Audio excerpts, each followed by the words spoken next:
So the article starts with, "Apologies for the length." That's what he said, am I right, ladies?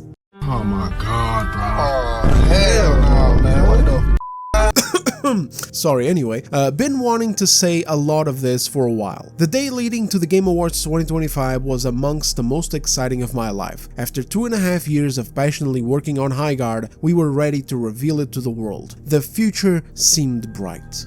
Man, this reads like one of those Stephen King books where you're in the first part where the family is packing up to go on a holiday before something really bad happens. Everyone I knew who had any connection to the team or project had the same sentiments. This is lightning in a bottle. I trust this team wholeheartedly. If there's one project nobody in the industry is worried will fail, it's yours. This has mainstream hit written all over it. There's no way this will flop. I could play this game all day. So here's what you do, by the way. So you find everybody who said this and you fire So in other words, and now getting serious here, they had a closed feedback loop of people gassing each other up about how amazing their own game was. You know, this is actually kind of familiar because it's exactly what happened with Concord 1, the original. Everyone loved it, the developers were having a lovely time making it, they were all chuffed, it was a dream project, the game was progressing beautifully, everyone was dancing and singing songs, and anyone else they spoke to in the team or even linked up to Sony thought that this was so good that it was shaping up to be PlayStation's very own Star Wars. And I mean, I guess if the goal was Disney Star Wars, then they did a fantastic job, but if they meant Star Wars in general, then holy boys. We gotta send someone over to check the water at the studio. I think they were drinking Kool-Aid spiked with ecstasy or something. The dude continues. The internal pre-reveal feedback, even from unbiased sources, was quite positive, and where it was negative, it was constructive and often actionable. People who played the game, including us, had a blast. And since we were an independent, self-published studio built with royalties in mind, many of us were hoping that this could finally be the thing that broke the millennial financial curse. This game never made it out to the public, so it's difficult to actually call any source unbiased. Like showing the game to other industry people isn't necessarily an unbiased opinion. And as far as the rest of this goes, you were playing your own game and you were enjoying it. Like, imagine that, how could this be? Like, fellas, let me drop you some Decembro lore. Back when I was in school, we had a small programming class where we were tasked with making our own video game in this little program that allowed you to create basic games, very basic 2D stuff. You could do something boring like Simon Says or Who Wants to Be a Millionaire, stuff like that, or you could be based like me and make a Batman game. So I went on YouTube, downloaded some tracks from the Christopher Nolan movies, I didn't pay for them, made a few Batman sprites for running, jumping and crouching, and I made a shitty platforming game where you collected Batarang-shaped coins. That game was garbage, and yet I played it for so many hours while making it and ironing out the kinks, that it's like the game sodomized my mind and made me feel like the thing was good. But anyway, I'm sure that's totally unrelated to what's going on here, because guess what, guys? Guess what it is that my Batman game did not have? That's right, it did not have Jeff Keighley coming in on a Tuesday and blowing 3 loads while playing an internal build of the game.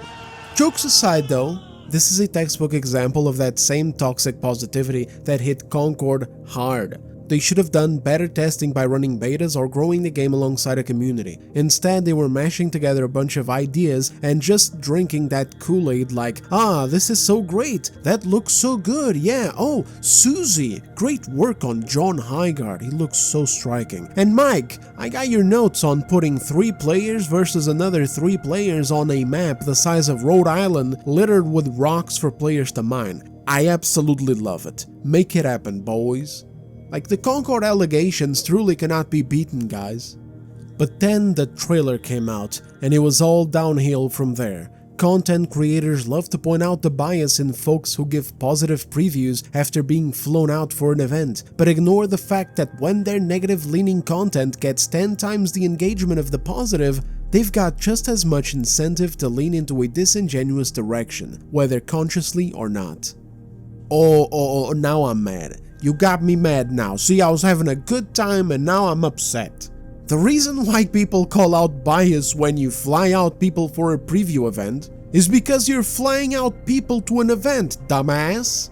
Negative content for negative content's sake doesn't just work. Like, I can't make a video tomorrow dragging Expedition 33 saying it sucks, the combat sucks, the music sucks, the story is baby garbage, the characters look like French people, so on and so forth. I mean, I might get decent views, sure, but I'm gonna get torn to shreds and my channel will get a stain on it. Immediate clown label. People would just leave and never return. Here's the harsh truth. Your game is just not worth the positive content. Comprende? You are making this god-awful argument from a position that suggests that Highguard is actually good and all the negative videos are biased that way because content creators used it to generate revenue. Just doesn't work that way, chief. Authenticity and accuracy matters in content creation. Just like making something fun and engaging matters in the video game creation. You make a bad game, the players leave, it flops and then you cry online. You make bad videos, the viewers leave, you crash out and then you turn into Dark Side Phil. Alternatively, you may also turn into Boogie2988, or in most cases, you just go back to a regular job and that's that. Also, here's another critical flaw in your assessment. As soon as the trailer for Highguard dropped live at the Game Awards, before anyone even had time to think about what lens to cover the game with, it was already over. The live chats were already cooking the game alive because of how generic it looked. And now here's another critical flaw in this shitty, mindset of yours. If content creators have to make negative videos because negative videos get more engagement, that would imply content creators disingenuously go where the wind blows. So hating on Highguard is in fashion, screw my apparent hyper-positive feelings on the game, I'm just going to lie and roast it because that's what sells for me. But then if this is the case, then how the hell are content creators to blame for the negativity? Like, a little bit further ahead in this article of his, he's going to bring up how content creators and gamers, we share the blame. Not all the blame, but at least part of the blame, because we actually have a lot of power. Well, which is it, Josh? Are we powerful mindbenders who negatively influence people to not try a $0 game? Or are we cucked losers chasing whatever it is that people are already thinking, because it brings in more engagement for views? Are gamers influenced by the content creators, or are the content creators influenced by gamers? Like, make up your mind, or better yet, stop coping and realize that you had a bad game in your hands. You had an announcement trailer that looked generic as it looked like live service number 446, John Highguard and the Prisoner of Concord. And then later on the game comes out and it's hindered by a boring gameplay loop that has you hitting rocks and looking for arbitrary layered loot that exists solely to extend the length of each match. That's literally what it's there for. You got 4 tiers of loot: white, blue, purple, and orange. The more rounds each match contains, right, the longer a match goes, the higher the colors unlock and you're forced to go dick around on horseback picking up garbage to upgrade your color. Otherwise, someone else shows up and even if they have the same gun as you, the same armor pieces as you, but theirs are purple and yours are blue, you're artificially cooked, even if you're a better shot, because they'll be doing more damage than you while taking less of it. That's the average experience. And you want to know another critical issue in all of this? The gaslighting. You set up a preview event designed to have a bunch of influencers, streamers, and game journalists glaze the game like 2 days before launch, all in tandem. Out of nowhere, all these people just got home from being wined, dined, and 69'd while playing Highguard, and all of them have glowingly positive feedback. Then the game comes out and the difference from these people to the actual player's experience is night and day. And what didn't help the situation is, when you're being gaslit, told the game is actually the best shooter in years, it only creates more friction, and that friction is unpredictable. It could go well and start generating more interest and positive feedback, or it could go badly when the feedback is negative, and then the game looks even worse because it sounds like the developers are paying people off to glaze it, even if that's not the case. It's time to stop the cope, dude. Game launched, hit almost 100,000 concurrent players. In the space of 1 day, half of them left. In the following days, it just kept falling further and further. This isn't hate campaigns on the internet or content creators making negative videos for engagement. It's not that that doesn't exist, of course it exists, it's not the hate campaigns, the campaigns are just campaigning. Ain't nobody campaigning, brother, the game just sucks, okay? Negative videos though, yes, they do exist. But regardless, if a game is good, nobody gives a shit what a content creator says. Vice versa applies too. Asmongold was saying Avowed was a 7 last year. His chat cooked him alive for it. It is what it is. It doesn't matter what Asmon says, or Legendary Drops, or anyone else. If people have the slightest inkling of interest to try your game, if it looks good to them, or if they're at least minimally curious to try it, they're going to do it, especially when the game is free. There's no barriers standing between people and trying the game. But they didn't. And the ones that did left. How can you just take this and point it all towards content creators and negative content on the internet? At some point you just have to look around and think for 2 seconds that just doesn't make any sense. Not to justify the current state of the game where currently the player number is like 3,000. From 97 to 3,000 and you're taking no accountability? That's crazy, brother. The hate started immediately. In addition to dogpiling on the trailer, I personally came under fire due to my naivete on Twitter, which almost all of my now former co-workers had learned to avoid during their previous game launches. After setting my Twitter account to private to protect my sanity, many content creators made videos and posts about me and my cowardice, amassing millions of views and inadvertently sending hundreds of angry gamers into my replies. They laughed at me for being proud of the game, told me to get out the McDonald's applications and mocked me for listing having autism in my bio, which they seemed to think was evidence the game would be woke trash. All of this was very emotionally taxing. What do I even say here, fellas? I'm just not even interested in any of this overly dramatic stuff. There's things here that don't even make sense to me, like the woke trash thing. This was just not at all a prominent narrative about Highguard. If you watch me, you know how I feel about this whole thing of attacking developers of games. I don't like it, I think it's lame. It's one thing when you have developers attacking you, like classic cases we went through together on this channel over time, like Matt Unhinged Hansen from Obsidian, or activists trying to burn the industry to the ground from the inside, or delusional toasters like this one here, who say they want to deliberately sabotage our games with garbage, and then they cry and blame the big bad gamers when the game releases and nobody wants to buy it.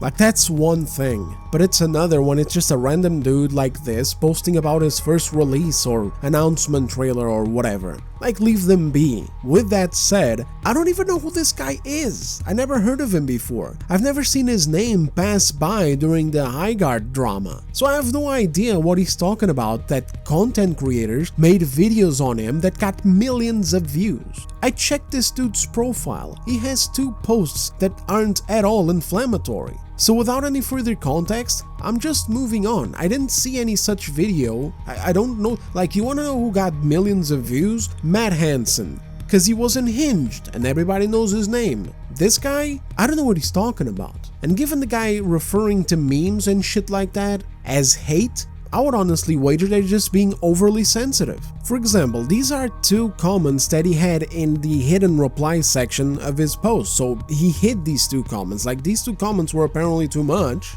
and it's just, there's not even any hate here. If anything, these are just people offering him advice like, hey man, get ahead of the curve and start putting out some applications for some other studios because this game ain't looking good. I get it, it sucks sometimes, but it's the internet. What I don't condone is violent people who cross those lines. So if somebody did that, L on them. With that said, there's really not much here to pick up on, so let's just move on and get to the good stuff.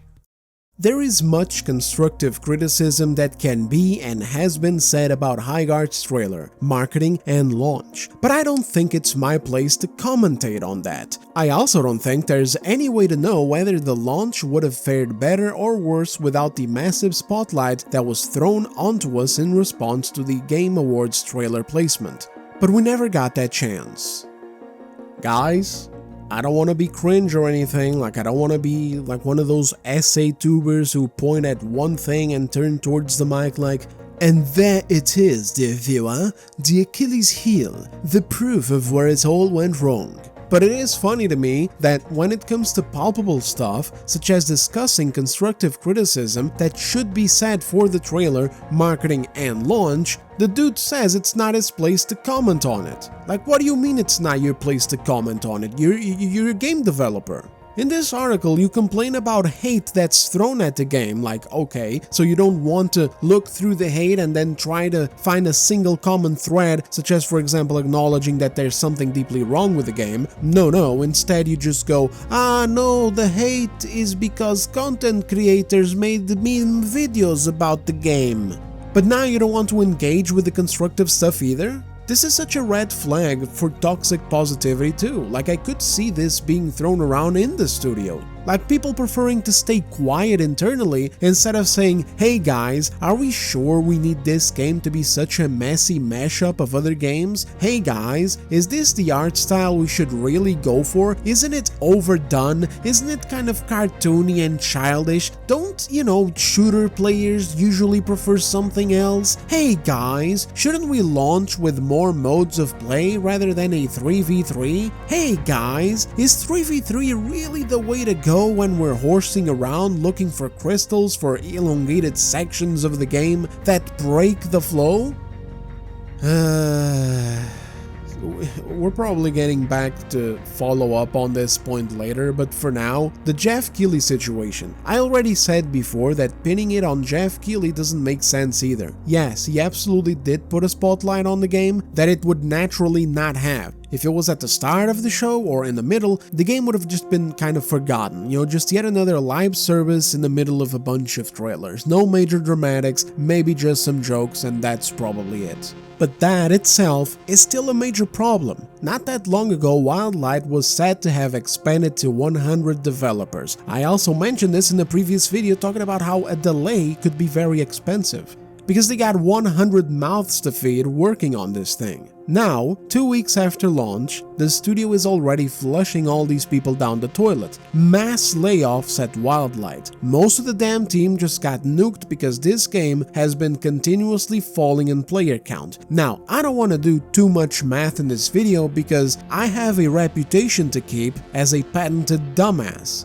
But if this studio is already going through layoffs 2 weeks after launch because it has failed to retain those 100,000 players and lost 90% of them, technically more day by day, then how would it have stood any better of a chance without that spotlight? It would have released even more quietly, which means less eyes on it. While it would have been surely better for the developer morale to not have to see their game get torn to shreds, it wouldn't have made the game perform better financially, okay? Unless you're actually a lobotomite who genuinely thinks that people are sitting here playing the game, genuinely having fun, and then going on Twitter or whatever and seeing their favorite streamer going, haha, Concord 2, and then suddenly they stop enjoying the game and they join the mob. This is delusional, okay? Again, if a guy likes a game, a guy likes a game, period. Someone says it sucks, they either go, yeah, so, and ignore him and keep playing, or they say, bad take, the game is actually great, and then they go back and keep playing it. If people are dropping out of your game, it's cause it sucks. Sorry, chief, it is what it is, okay? Like you had 100k, let's forget him, alright? Let's just say it was a bunch of bad faith grifters and memers just going in to dunk on the game.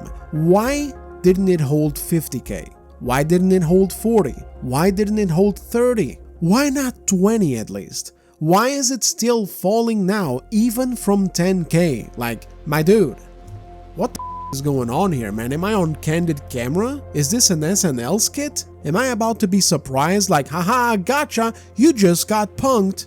Like, what is this? The layoffs indicate that this game really needed a lot of people to sustain it. And this indicates that the game needed that spotlight. The problem is the game wasn't worthy of it.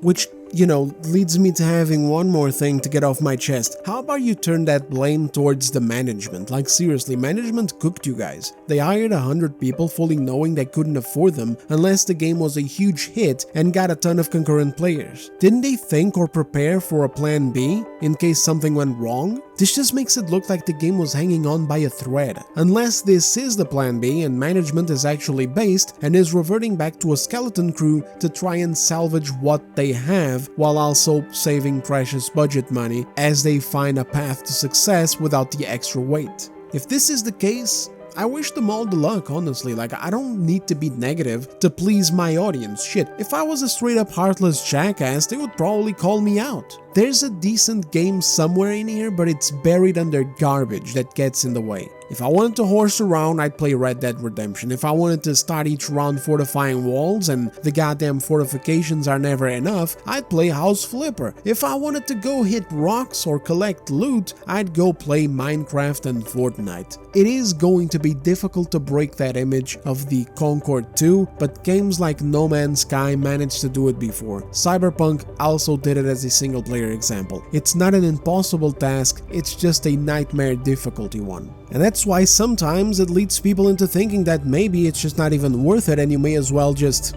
scrap it completely. It also requires big balls, because sometimes if the solution is to just scrap nearly everything and start over, then you need to be able to make that call, and that's not an easy call, and I wish I could have better advice here, but I don't. It's not going to be easy, but articles like this don't help. We'll get to that later in the video though. We were turned into a joke from minute one, largely due to false assumptions about $1 million ad placement, which even prominent journalists soon began to state as fact. Within minutes, it was decided this game was dead on arrival and creators now had free ragebait content for a month. Every one of our videos on social media got downvoted to hell. Comment sections were flooded with copy-paste meme phrases such as Concord 2 and Titanfall 3 died for this. At launch, we received over 14,000 review bombs from users with less than an hour of playtime. Many didn't even finish the required tutorial. Actually, I don't want to be that guy, but you were turned into a joke about 15 seconds into that trailer, and it had nothing to do with the $1 million ad placement. That was just a cherry on top of the shit cake. I guess this is the developer's new line of cope from the article, blaming how they were turned into a joke because of people and game journalists assuming that they paid $1 million for the final trailer placement at the Game Awards.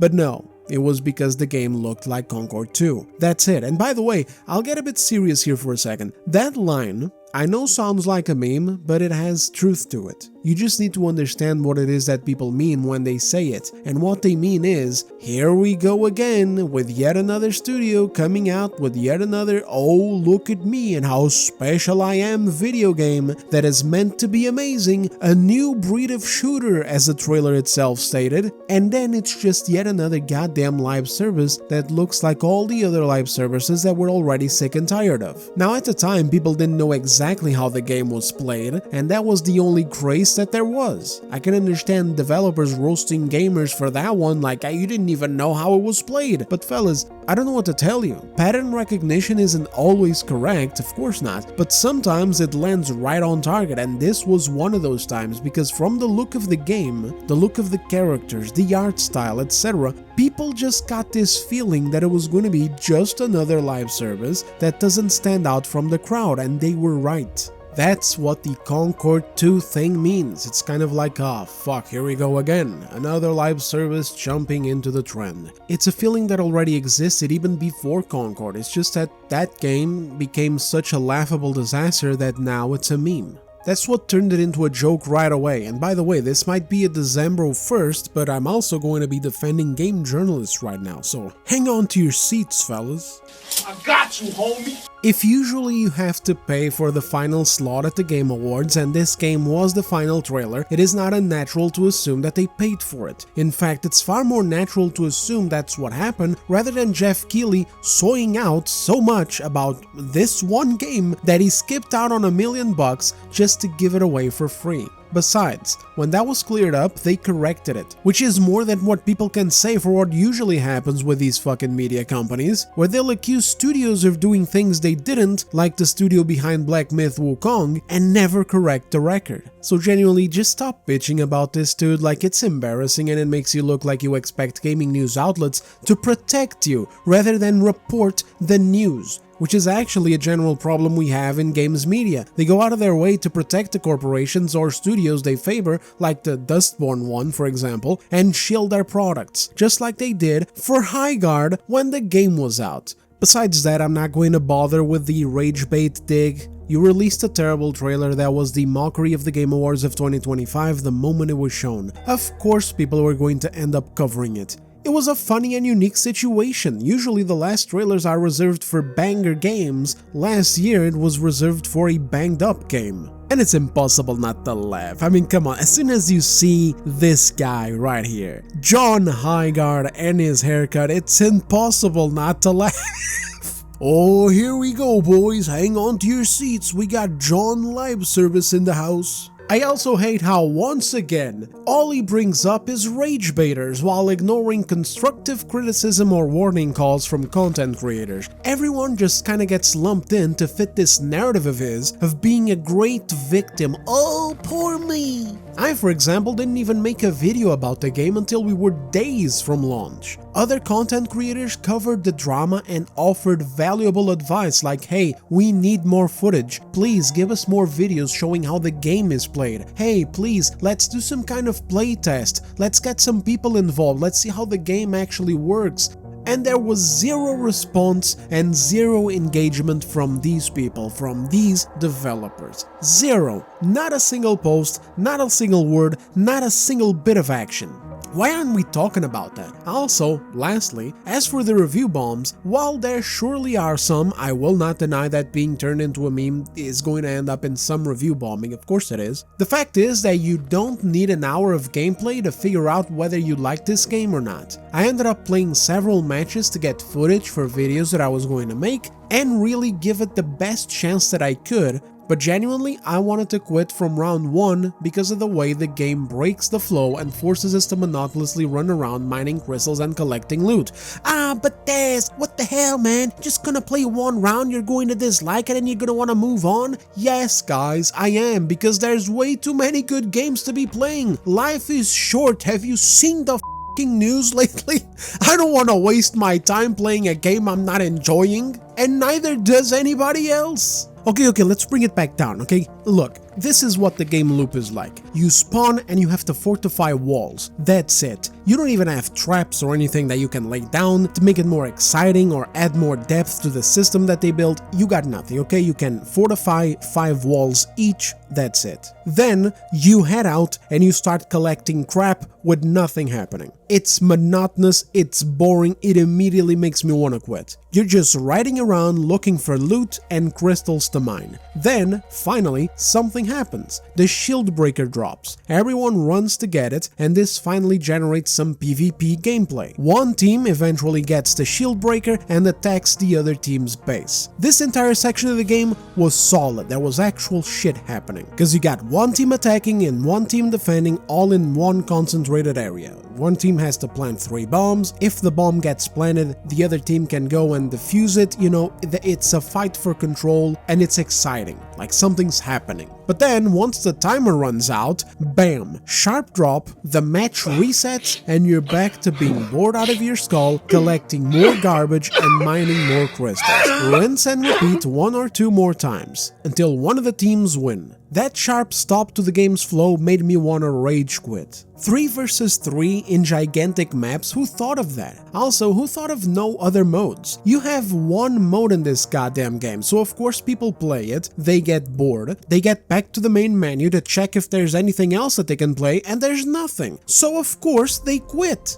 What do you expect is going to happen, Chief? Miracles? Then the numbers keep plummeting and oh, it's the gamers and the content creators. Like, come on, how can it be 2026 and we still have studios releasing bare bones live services and then being surprised when people choose to play the other live services that are already more feature complete from being supported for longer? Geez, I wonder how this happens, guys. Somebody should study this phenomena. Somebody get the forensics team on this one, because whoa, that's a tough chestnut to crack.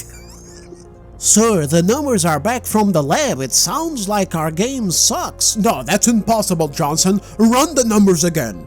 In discussions online about Highguard, Concord, 2XKO, and such, it is often pointed out by gamers that developers like to blame gamers for their failures and that that's silly, as if gamers have no power, but they do, a lot of it. I'm not saying our failure is purely the fault of gamer culture and that the game would have thrived without the negative discourse, but it absolutely played a role. All products are at the whims of the consumers, and the consumers put absurd amounts of effort into slandering Highguard, and it worked.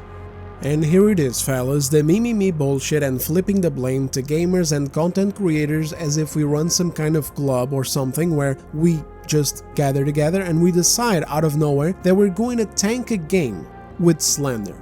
This shit is just ridiculous. And it's a meme cycle too. You guys ever notice that? On Monday we are nothing and we mean nothing. We are insignificant, we are a minority, we need to shut up and just accept that there's a whole world out there with other audiences and other people and other tastes and blah blah blah blah blah. And so again, shut up, because not all games are made for us. So yes, we are going to go ahead and we're going to turn Fable into a cucked shadow of itself. We're going to turn Dragon Age into a clown show. We're going to turn Batman Arkham into a joke and an anti-hero feminist wet dream. But then on Tuesday, it's like, the gamers, the damn gamers, they have too much power, these bastards. Somebody should stop them. This whole thing about content creators and negative content, somebody should do something about it. I'm getting so tired of the duality. Can you people just make up your minds already? Here's a cold water bath, dude. Your game is just not that good. Again, it's not impossible to salvage. It's not like there isn't something competent buried under horrible decisions, but as it stands, in short, it sucks. There's no such thing as effort here from people to slander your game. People just don't like it and are making fun of it. You think people are overextending themselves just to dunk on a bad game? Like, what are you talking about? And no, your game would not have thrived. Because the thing is, you can make an excuse for the 100k players. You can say that these were 100k players, many of them were just there to dunk on the game, they didn't even want to give it a chance, they just wanted to get in, download it, play for 10 minutes, and then go and write a negative review. You know, you want to do that for some people who came in and played it for that reason? Go ahead. I'll give it to you. There you go, buddy. 14,000 review bomb negative things, go ahead. There you go. If it makes you happy, there you go. I'll give it to you. But what about the rest of the players that would generate an 80,000 peak, for example? What about the players that generated a 50,000 peak? What about the players that generated 40, 30, 20,000? Like, what about all of these people? Why did all of these people leave as well? What, are they all bad faith? Everybody who played the game and didn't like it and just left? All of it was bad faith? No. They left because the game did not appeal to them. And I'm putting it as lightly as I can. And then there's the part of your studio, the people in management. You spent so much time gassing yourselves up about your game that you didn't even plan for a contingency in case not enough people were enjoying it to generate a smaller peak player count. And so 2 weeks later, at around a player peak of 10,000, your studio leads are already panicking and planning to fire over half of you. Your situation was so bad that you absolutely needed to thrive. You needed a high player count, you needed all of those little opinions that you heard during development that this was going to be the next thing to be true. Anything less would have been a financial issue for the studio. So no, you would not have thrived, brother. You would have had a slow launch, less memes for sure, 100%, way less memes, definitely not nearly enough as many memes, but the same type of people that would walk into the game, try it out for a while, see if they enjoy it, and then either stick with it or leave. I believe the rate would have been the same. People would have just been leaving anyway, just like they've been leaving now, brother. Like, dude, I'm moving on from this. It's at this point, it's actually annoying. It's like arguing with a brick wall. They're not even thinking. It's like, did the negative discourse impact this? Of course it has. But he's trying to argue that the negative discourse is not relevant, as if it's undeserved, when it's not. It is deserved. The game is just not that good. People bleeding away from the game shows that. And number two, It implies as if the negative discourse was a blatant attack against the game from people more interested in slandering a game even if they enjoyed it than just enjoying a new game that is being fun to them. And that is just delusional, bro. But Des, what about the people who enjoyed the game? Well, that's the thing. Maybe this game did have some legs on it if, for example, it was designed for less people, like more of a niche game type of thing, rather than designed for mainstream appeal where you put it at the final slot at the Game Awards, which, by the way, I would love if the developer actually, made it clear if they had a say or not, because I don't believe that they had no say. I don't believe that Geoff Keighley just put it there without telling them. I think Geoff Keighley approached them, proposed it, and they said yes, because they thought they had the banger of the year on their hands. So as I was saying, rather than designed to be this mainstream appeal kind of thing where you put it as the last slot at the Game Awards, and you just keep hiring more and more people to the point where the studio grows into over 100 developers, that now this niche free-to-play game is going to have to sustain. Again, you wanna blame someone? Blame your management, dude. This game should never have been a secret. It should have been open so that everybody could see this and play it and test out these different ideas being meshed together and help you guys along the way with feedback. This game desperately needed that bubble burst, you know, that bubble from the developers thinking that this was going to be the next biggest thing like ever, like lightning in a bottle. That never should have happened, and the people at the top should never have just kept hiring and hiring and hiring. It was a stupid idea, bro. Let's move on. Many of Wildlight's former developers will now be forced to assimilate back into the actual corporate industry many gamers accused Wildlight of being part of. Now, every time someone thinks about leaving the golden handcuffs behind in favor of making a new multiplayer game the indie way, they'll say, "But remember how gamers didn't even give Wildlight a chance?" Soon, if this pattern continues, all that will be left are corporations, at least in the multiplayer space. Innovation is on life support. Man, you had such a nice sentence going there, because yes, like multiplayer games are very difficult to to sustain for indie developers, but then you went and you ruined it by bringing up innovation, of which Highguard had none of. It was a mixture of various other live services. But there's lots of games are. Yes, and that's no problem at all. I'm just saying innovation has a totally different meaning here. It's not even like a brave thing.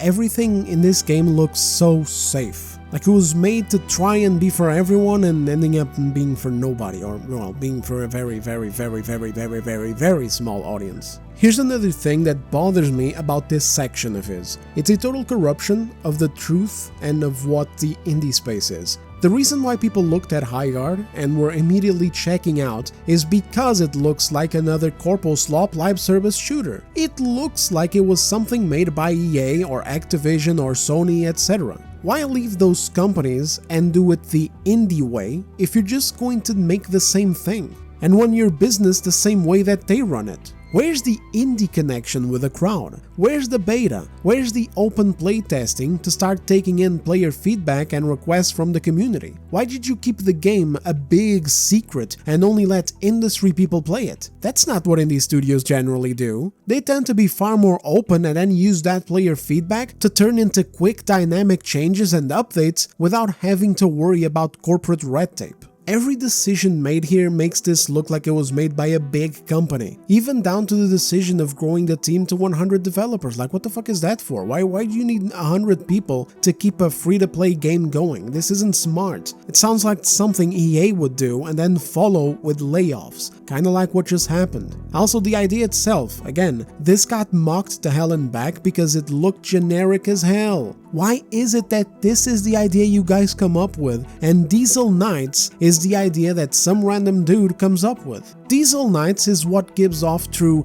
indie way vibes, because it's offering something you just don't find elsewhere. It's inspired in Titanfall, which is of course something that people have been asking for, except it's themed around diesel punk rather than futuristic sci-fi stuff. So it's high-tech, but it's older, you know? Weapons are reminiscent of World War II or Vietnam era stuff. And the mechs you pilot and weapons that they have this old rustic look, like war tanks or industrial type of vehicles and shit. Why wasn't this the idea that a bunch of developers from Respawn get and make?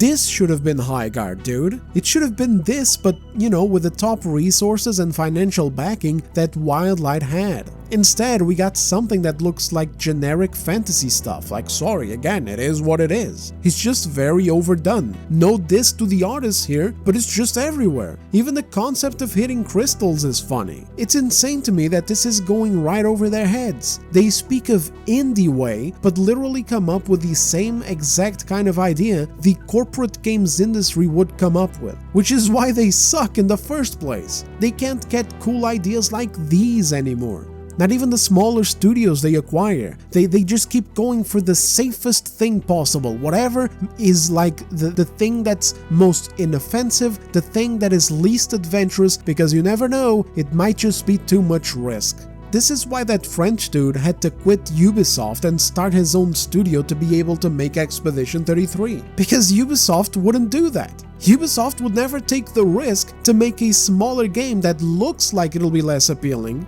but actually isn't. What Sandfall did is not what Wildlight did. Wildlight quit and just made something that EA would make anyway. If they had pitched Highguard to EA would have probably been like, can we monetize the horses? Even if Highguard had a rocky launch, our independent, self-published, dev-led studio full of passionate people just trying to make a fun game with zero AI, zero corporate oversight deserved better than this. We deserved the bare minimum of not having our downfall be gleefully manifested. I wish the best of luck to the few who remain at Wildlight and hope Highguard can stay the course. I still believe in it, and so do the fans we reached.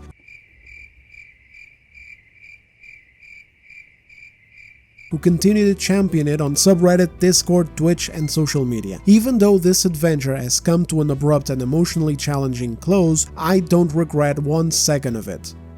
And there we go, guys, that's basically the end of the article. There's just a few extra things I'll show in a second. I'm tired and I don't even want to go further here, honestly. Like, if I may be real for a second, I feel for them. I do. Like, yes, losing a dream job sucks. There's only one thing worse than hating your life every day, working a job that you hate, and that is being given a golden opportunity, living what feels like a dream life for a while, and then having that ripped straight from you. I genuinely get it. It sucks. It's demoralizing as hell. But at the end of the day, this was not something that was done to them. It's something that happened. It's a result of bad decision making at many levels. It's just yet another story in the games industry, honestly. It's not even unique at this point. It's not just what was put into the game, but also the company's apparent lack of planning for what to do if things went wrong.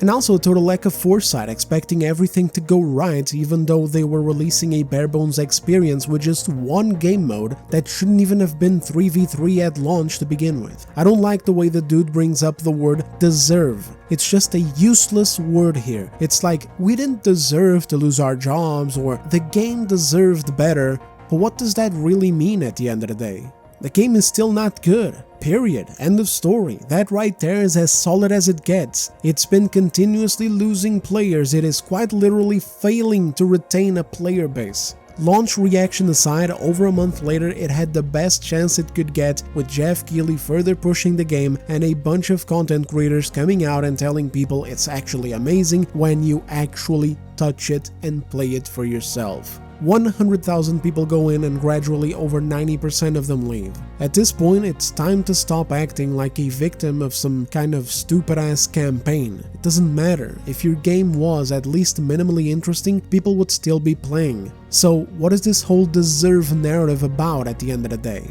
Again, it's literally just, oh hey, feel sorry for me losing my job, which on the human side of things, I do.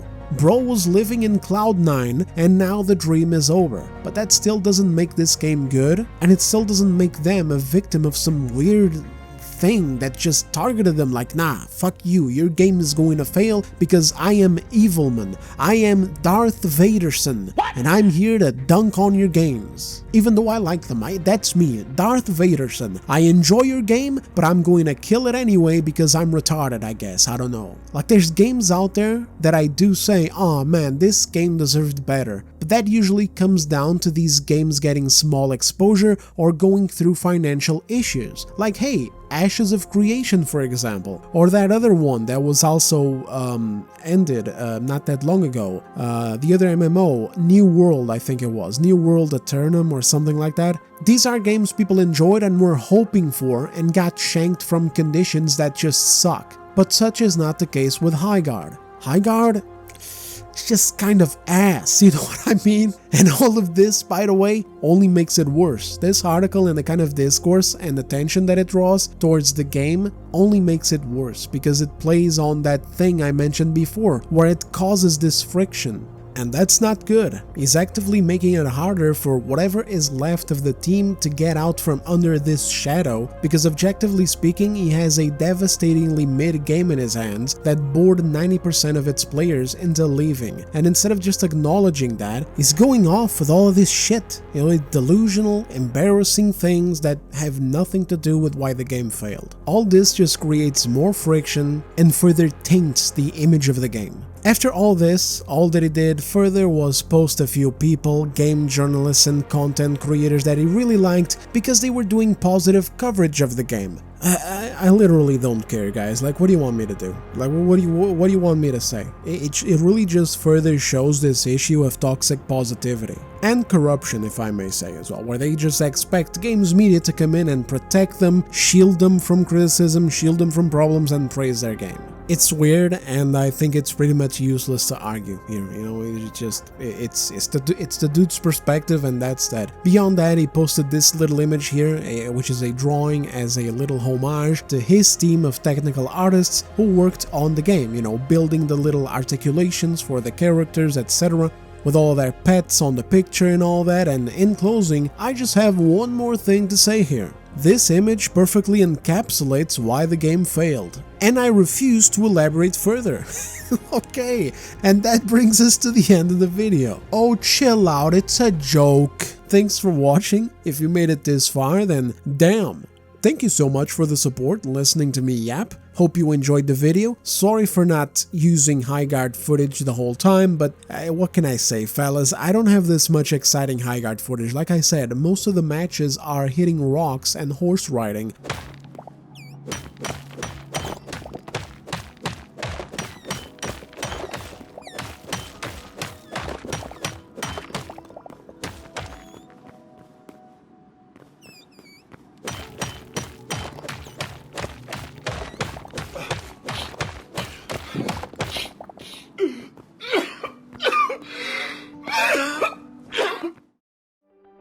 Anyway, I'll shut up now. If you want to do me a favor, hitting the like button goes a long way. I think, at least that's what they tell us at YouTube school. Also subscribe. And that's it, fellas. I'll see you on the next one. Take care of yourselves.